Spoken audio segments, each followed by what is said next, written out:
In today's video, I'm going to teach you setting page size in Google Sheets. By the end, you'll know exactly how to control the paper size for printing or exporting to PDF, so your spreadsheet looks polished and fits the page the way you expect. This won't change how your sheet appears on screen, it only affects the printed or exported output.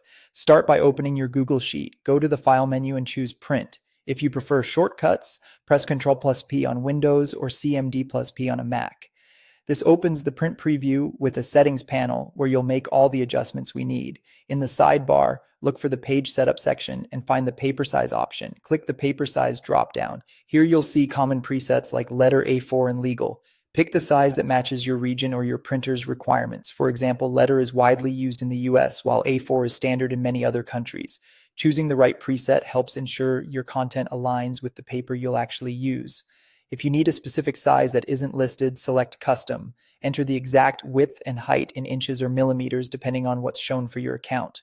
Custom sizes are helpful for brochures, checklists, or any document that needs a particular dimension.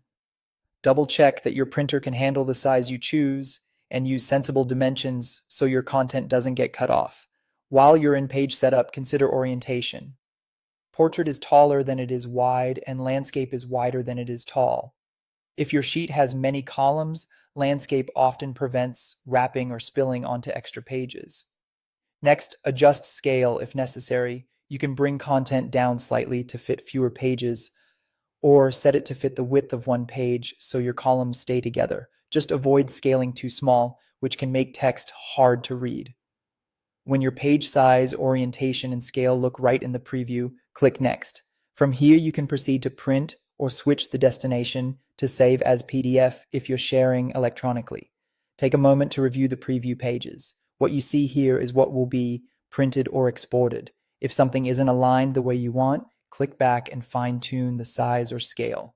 And that's it. If you found this tutorial helpful, don't forget to like this video and subscribe to my channel for more Google Sheets tips and tutorials.